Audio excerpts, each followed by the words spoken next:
Atenção, região Nordeste, 37ª Conferência de Escola Dominical, com o tema O Espírito Santo capacitando a Igreja para o ensino da verdade. 28 a 31 de agosto de 2024, no Centro de Cultura Cristã da Bahia. Aprenda com experientes nomes da área de ensino as melhores práticas de educação cristã. Se atualize e eleve seu desempenho em sala de aula. Multiplique o conhecimento da Palavra de Deus e seja capacitado para exercer com excelência o ministério de ensino em sua igreja. Uma abordagem completa desde pastores e superintendentes, passando pela classe de adultos e até a educação infantil. E também ministrações para a educação com alunos especiais e a classe de discipulado. A escola dominical sendo tratada por inteiro. Inscreva-se pelo site coed.com.br/Salvador. Informações pelo telefone 21 2406 7352 ou pelo nosso WhatsApp 21 96452 2990. Monte sua caravana. Venha participar da 37ª Conferência de Escola Dominical, 28 a 31 de agosto de 2024, no Centro de Cultura Cristã da Bahia. Uma realização CGADB e CPAD.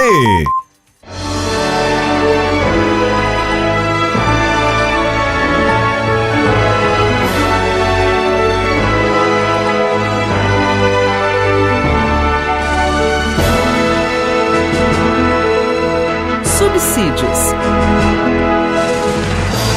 Lições Bíblicas Adultos. Lição 6. O livro de Esther. Pela graça de Deus, estamos começando o estudo de mais uma lição. E hoje, nosso estudo na lição 6. A lição 6 marca, inclusive, aqui uma mudança, né, de cenário. Nós concluímos o estudo da lição de Ruth e hoje, pela graça de Deus, estamos começando o estudo do livro de Esther. Então nós vamos fazer um transporte, né, temporal e geográfico. O livro de Ruth tem o seu cenário na Palestina, né, ou seja, na terra de Israel, mais propriamente em Belém, né, Moabe, que é hoje a Jordânia, né, e Belém, território de Israel, que hoje está na Cisjordânia. E vamos nos transportar agora para a cidade de Suzã. Suzã, que na época era a capital do Império Persa. A cidade de Suzã hoje pertence ao Irã, né? Ao sítio arqueológico, né? Existe uma cidade com o mesmo nome muito próximo, mas as cidades antigas, boa parte delas são hoje apenas sítios arqueológicos. E a cidade de Suzã tornou-se a cidade mais importante. Já era uma cidade importante, cidade persa importante. Esteve sob o domínio babilônico. Aí quando a Pérsia assume, naturalmente assume e anexa, né, ao seu território, ao império. E Suzã se tornou, portanto, a capital do novo império, grande império persa, também conhecido como Império Aquemênida. O livro de Ruth, dentro do contexto bíblico, ele é um dos últimos livros, né, do Antigo Testamento, porque ele já é um dos livros do pós-exílio, depois do exílio. Depois do exílio, nós temos 3 livros que são históricos. O livro de Esdras, o livro de Esther e o livro de Neemias, nessa ordem. São os últimos livros escritos, históricos. E nós temos 3 livros proféticos depois do exílio babilônico, que são os livros de Ageu, Zacarias e Malaquias, sendo cronologicamente o último deles o livro de Malaquias. E o livro histórico que cronologicamente é o último é o livro de Neemias. O livro de Esther, os fatos tratados no livro de Esther estão localizados cronologicamente dentro do livro de Esdras, né? Entre os capítulos 6 e 7 do livro de Esdras. Então, os fatos tratados no livro de Esther aconteceram naquele intervalo, no final daquele intervalo, mais para o final do intervalo dos 60 anos, entre o capítulo 6 e o capítulo 7 do livro de Esdras. Importante a gente considerar também, nessa abordagem geral do livro de Esther, uma abordagem inicial, um resumo rápido da história de Israel, para os nossos alunos terem essa concepção. Lá no livro de Ruth, nós estávamos ainda no período de juízes, né? E depois tivemos o período da monarquia, a monarquia unida com os reis Saul, Davi e Salomão.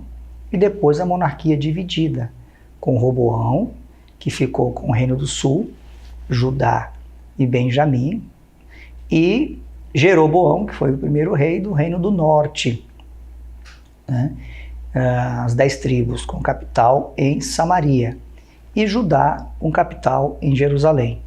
Em 722, o Império Assírio, que há pouco tempo havia dominado, né, o mundo, tornou-se o grande Império Assírio, conquista Samaria, né, em 722, dispersa muitos judeus, ou israelitas, né? Israelitas, no caso, não judeus, mas israelitas, não judaítas, né? Porque os judaítas aí são da tribo de Judá, e judeu é o nome que todo o israelita vai receber, mas depois do exílio. Então nós temos ainda os israelitas do norte, né? das 10 tribos. E também envia muitos estrangeiros para Samaria, que é onde vai haver toda aquela miscigenação, aquela mistura, né, ali gerando o povo samaritano, inclusive, que futuramente vai ter essa grande divisão entre judeus e samaritanos. E alguns anos depois, no ano 605, tem a primeira, a queda de Babilônia, não a queda de Jerusalém, não a destruição, mas a primeira leva de cativos, né, a nobreza, a elite de Jerusalém é levada então para o cativeiro babilônico. Aí nós temos o início do cativeiro, as 3 levas, né, 597, 586, e aí nós temos os 70 anos do cativeiro babilônico. Aí no cativeiro nós temos os profetas, né, Daniel, que profetizou do palácio, Ezequiel, que profetizou junto do povo.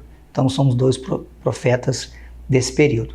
Termina então o cativeiro babilônico, assim pode ser considerado, com a ascensão de Ciro em 538, quando o exército persa domina a Babilônia. E aí nós temos a queda do Império Babilônico em 539, quando o exército de Ciro conquista a Babilônia. Aí nós temos lá no livro de Daniel, aquela noite daquele banquete, né, de Belsazar, e naquela mesma noite o exército persa invade a cidade da Babilônia. Já no ano seguinte, em 538, acontece o primeiro retorno. Aproximadamente 50 mil judeus deixam a Babilônia e voltam, né, para Jerusalém junto com Zorobabel. Quando a gente usa o verbo voltar, não significa que todos os que viajaram com Zorobabel eram originários de Jerusalém, porque muitos nasceram no cativeiro. Então, parte daquele grupo era originário de Jerusalém, portanto, eram pessoas já bem idosas, mas parte também, daqueles 50 mil aproximadamente, haviam nascido no cativeiro. Um contingente muito pequeno, né, retornou. Donald Stamps, que é o autor das notas da Bíblia de Estudo Pentecostal e também aqui das introduções dos livros, ele registra que havia na época, no império espalhado pelo Império Persa, babilônico e depois o persa, mais de 1 milhão de judeus. Existem outras referências, né, a mais de 4 milhões, aí já incluindo mulheres e crianças acima de 12 anos de idade. É provável que esse número que Donald Stamps cita seja apenas de homens e, naturalmente, já acima de 20 anos. De qualquer maneira, era um contingente muito grande, que não estava só na Babilônia ou nas cidades babilônicas, que agora estavam dominadas pelo Império Persa, mas espalhados aí por todo o Império, né? O Império Persa tinha 127 províncias. Então, ia desde a Índia, onde está o rio Indo, né, que hoje é Paquistão, até a Etiópia, na África. Incluía a região da Anatólia, né, a parte norte, né, do Mediterrâneo, que a Bíblia no Novo Testamento chama de Ásia Menor, e hoje é Turquia, e atingia também a região posterior do Mar Egeu, né, a região da Trácia, onde hoje é parte da Grécia, parte da Bulgária, aquela região ali. Tinha várias cidades que tinha o domínio persa, né? Dario conquistou aquelas cidades gregas que agora eram aliadas da Pérsia. Naturalmente existiam várias outras cidades, as mais importantes, como a própria Atenas, a cidade de Esparta, que eram cidades-estado e eram cidades independentes, né? Mas os persas tinham então um domínio até a parte do território ali grego, daquela província. Havia uma província ali dos persas até aquela região. O que a gente quer resumir é exatamente apenas esse contexto, né, bíblico, contexto histórico, para a gente ter aí com clareza do que nós estamos tratando. O livro de Esther registra fatos que ocorridos em 10 anos, do ano 483 ao ano 473 a.C., no período do imperador Assuero, né? Ou a história menciona o nome de Xerxes, que é o mesmo nome. O historiador Heródoto se refere a Xerxes, que é o mesmo Assuero que a Bíblia está tratando. Então, é o tema, né, da nossa a aula de hoje e das próximas aulas. Esse é o contexto histórico no qual estaremos tratando. O texto áureo diz assim: porque se de todo te calares, neste tempo, socorro e livramento doutra parte virá para os judeus, mas tu e a casa de teu pai perecereis. E quem sabe, para tal tempo como este, chegaste a este reino? Esther, capítulo 4, versículo 14. A verdade prática, a perfeita vontade de Deus é nos guiar por caminhos que levam ao cumprimento de seus eternos propósitos. Ainda falando um pouco sobre a questão do livro de Esther, é importante a gente considerar que dos 3 livros históricos, Esdras e Neemias se dedicam a contar a história do povo judeu que voltou, né? O retorno e a vida deles em Jerusalém, na Judéia. Mas Esther não. Esther vai contar a história dos que ficaram. Os que ficaram não só em Suzã, mas também em todas as províncias, porque o decreto de Assuero tinha potencial de atingir todos os judeus que estavam nas 127 províncias.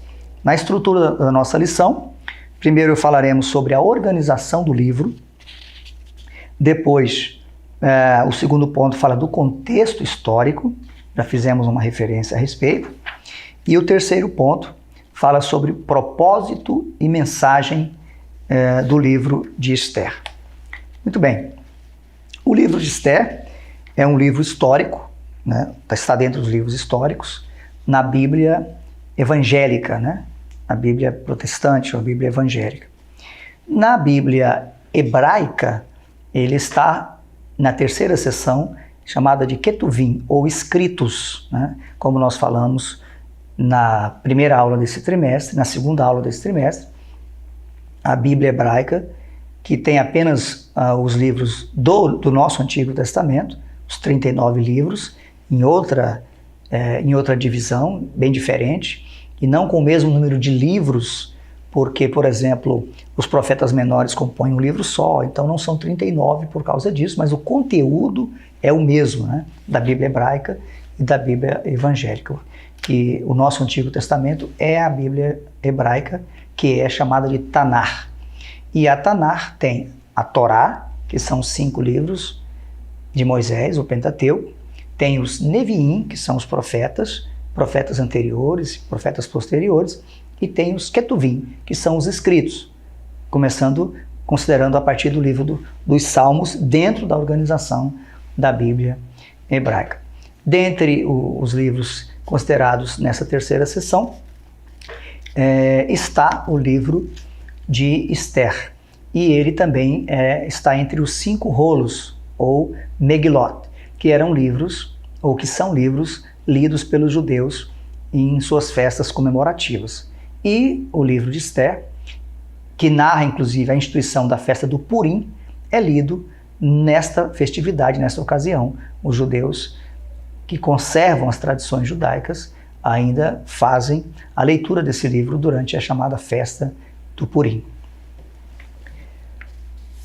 Em relação às características literárias, o livro tem 10 capítulos, a historicidade está muito clara, né? Ele começa dizendo: nos dias de Assuero, este é aquele Assuero que reinou desde a Índia até a Etiópia, sobre 127 províncias. Então a historicidade do livro é muito clara. Lembrando também que esse livro ele foi perfeitamente aceito pela tradição judaica, pelos judeus, está na literatura hebraica, na Bíblia hebraica desde o começo, né, quando foi formado o cânon, né, hebraico. Alguma discussão houve por parte dos judeus, dos rabinos, por causa de que o nome não contém o nome de Deus, o livro não contém o nome de Deus. Então isso gerou alguma discussão, mas ele foi, desde os primórdios, considerado também um livro canônico, né? Não há dificuldade sobre isso. A historicidade dele também é atestada por ser fonte primária para a festa de Purim. O estilo narrativo dele é um pouco diferente do estilo de Ruth. Ruth tem um estilo mais dialógico, o narrador deu mais voz aos personagens. O livro de Esther, a voz é mais do narrador, é mais o narrador falando que os personagens. Em relação à autoria e data, a autoria é desconhecida. Eruditos consideram que o autor foi um judeu que viveu na Pérsia, mas não há indicativo de quem teria sido o autor. Alguns atribuem ao próprio Mardoqueu, mas não há indicação de quem tenha escrito o livro de Esther. Foi escrito provavelmente ainda no V século pela característica linguística, né? O seu autor usa o hebraico e algumas palavras, né, da linguagem persa, mas não usa em nada o grego. Portanto, ele foi escrito logo após a ocorrência dos eventos que estão tratados nele, por causa desse estilo linguístico que há nele. Alguns críticos atribuem uma autoria muito tardia para ele, mas não há nenhuma evidência nesse sentido, tendo em vista essas razões que nós estamos apresentando. Então, provavelmente ele foi escrito aí bem antes da ascensão do Império Grego, né, Alexandre o Grande, que ocorreu em 330 a.C. Em relação ao contexto histórico, ele vai retratar então fatos que ocorreram depois do exílio. Nós já fizemos aqui um resumo sobre essa questão do exílio, né, a queda do Reino do Norte, o Reino do Sul, que nós tratamos disso aqui, o propósito do exílio, que foi extirpar a idolatria, né, que havia contaminado o povo de Israel, e inclusive o Judá. A nação de Judá fez pior do que o povo de Israel, o Reino do Norte. O Reino do Sul, mesmo vendo o Reino do Norte sendo castigado por Deus com o cativeiro assírio, não se arrependeu, pelo contrário, Judá praticou pecados ainda piores, né, do que o Reino do Norte, e isso então vai ser sancionado com o exílio na Babilônia. Durante esse exílio, né, há um pronunciamento bíblico, inclusive os profetas que eram contemporâneos também vão tratar do juízo de Deus sobre outras nações, né? A ascensão da Babilônia, o profeta Jeremias demonstra muito claro que era Deus julgando a Síria, e depois com a vinda dos persas também, Deus julgando a Babilônia pelo que a Babilônia fez, os pecados cometidos. E as nações também do entorno, que naquele período, de acordo com as profecias, o profeta Naum, por exemplo, fala do juízo de Deus sobre as nações em função dos seus pecados. De maneira que Deus é o juiz de toda a terra, ele tem um controle, né, sobre todos os reinos. É ele que levanta, é ele que abate, né? É ele que exerce misericórdia, como exerceu com Nínive nos dias do profeta Jonas, né? Então Deus, o nosso Deus, como diz o tema central da nossa lição, ele governa o mundo. Isso nos traz uma mensagem de que nós devemos confiar na soberania de Deus e não nas estruturas terrenas. Os governos humanos são absolutamente frágeis. As estruturas humanas são absolutamente frágeis. Um reino, por maior que seja, ele pode deixar de existir de um dia para o outro. Por isso temos que confiar no Deus Todo-Poderoso. Ele controla, ele comanda o universo. E através do seu povo, que nessa aliança é a igreja, né, ele pode, ouvindo as nossas orações, mudar o curso da história. Então nós devemos orar mais pela nossa nação, pelas autoridades da nossa nação, porque Deus é quem comanda. Deus é quem manda nos poderes, né, no legislativo, no executivo, no judiciário. Não há limite para o poder de Deus. Então nós temos que continuar confiando na soberania de Deus, no poder de Deus sobre todos os sistemas humanos. No terceiro tópico do primeiro ponto, nós falamos aqui do pós-exílio. Nós já fizemos essa referência, né, o retorno, que acontece no ano 538, que está inserido aqui do ponto de vista cronológico entre o capítulo 6 e o capítulo 7 do livro de Esdras, né? Aqui há um hiato histórico, aqui um intervalo entre o capítulo 6 e o capítulo 7. E aqui nesse intervalo é que acontece, já quase no final dele, acontecem os fatos narrados no livro de Esther. Por isso nós falamos que é uma micro-história dentro de uma macro-história, que é toda a história do retorno dos judeus do exílio babilônico e a reconstrução da cidade, do templo e dos muros de Jerusalém. Então, esse é o que nós tratamos no terceiro ponto, ou tópico, né? Ou subtópico do segundo tópico, que é o contexto histórico. E o terceiro tópico, ou terceiro ponto da lição, fala sobre propósito e mensagem. Qual o propósito do autor do livro de Esther?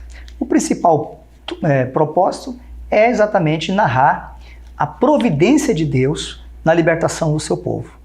Esta é uma mensagem não só para os judeus, mas também para os gentios, para a igreja, porque Deus estava preservando ali a semente piedosa de Abraão, que estava correndo o risco de ser toda exterminada. O decreto de Assuero não atingia apenas os moradores da cidade de Suzã ou da cidadela de Suzã, né? A cidadela de Suzã corresponde à cidade alta, né? As cidades antigas, muitas cidades antigas, inclusive as cidades gregas, tinham suas acrópolis. Então tinha a cidade maior, a cidade baixa, e num ponto alto da cidade eles faziam então o palácio real, as casas da nobreza, e esse ponto menor da cidade, numa parte alta, é chamada de acrópole, no grego. Hoje, quando se visita Atenas, né, não tem toda a cidade de Atenas, e na parte alta está a Acrópole de Atenas, onde tem ali os restos, né, dos templos antigos, do panteão grego, né, os deuses do panteão grego. E outras cidades tem isso, a cidade de Corinto também, por exemplo, tem a parte baixa da cidade e a parte alta, a Acrópole de Corinto, né, parte dela preservada ainda, onde pode ser visto esse modelo. E aqui em Suzã é a mesma coisa. A cidade de Suzã e a cidadela de Suzã, que era o palácio. Então, o propósito aqui estamos tratando do propósito do livro, né? É mostrar a providência de Deus na preservação do povo judeu, não só da cidade de Suzã, mas de todas as 27 províncias onde os judeus estavam vivendo espalhados. Como, aliás, até hoje existem judeus espalhados aí por grande parte do mundo, né? Depois da dispersão do ano 70, houve um espalhamento muito maior, né? Aí nós vamos ver um retorno aí depois da Segunda Guerra Mundial, depois do Holocausto, mas ainda hoje a metade, um pouco mais da metade dos 14 milhões de judeus vivem fora de Israel. A Pérsia tinha como característica a benevolência, ou seja, o respeito ou a liberdade religiosa, né? Permitir que os seus súditos praticassem a sua própria religião. Então, havia uma estabilidade falsa ou aparente para os judeus que ficaram, né, comodamente nas cidades persas, né? Essa estabilidade, todavia, era falsa, porque de maneira assim absolutamente súbita surge um decreto assinado por Assuero, sob a sugestão de Amã, né, o Agagita, que surge no cenário da história persa aí, e assume um cargo que poderíamos comparar aí como hoje um primeiro-ministro, né? Ele era o segundo depois do imperador, e ele instiga Assuero a baixar um decreto contra um povo que ele diz que era contra e não obedecia às leis do imperador. E Assuero, de maneira assim absolutamente intempestiva, sem critério, autoriza que ele mesmo redija o decreto, assina, e aquilo então era a definição, a determinação do extermínio de todos os judeus, né? E essa falsa segurança então vai ser percebida depois pelos judeus, que vai levar a um arrependimento, a um clamor através de jejum, enfim, para que houvesse a intervenção divina. E essa intervenção vai marcar o surgimento de uma festa, que é a festa de Purim, que vai comemorar esse livramento. Então o livro também tem como propósito registrar a festa de Purim, é um registro histórico da festa de Purim, que foi ordenada por Mardoqueu, e até hoje é celebrada pelos judeus ortodoxos. A conclusão diz: o livro de Esther nos lembra de que vivemos neste mundo, mas não devemos confiar em suas estruturas. Todos os reinos deste mundo passarão. Por isso, a palavra de Deus diz que a nossa cidade está nos céus, donde também esperamos o Salvador, o Senhor Jesus Cristo. Próxima aula, nós queremos, com a graça de Deus, estudar cada capítulo, cada versículo desse livro tão inspirativo e tão valioso, que demonstra a soberania, o poder de Deus e o seu cuidado para com o seu povo. Que Deus abençoe, uma excelente aula para todos, em nome de Jesus.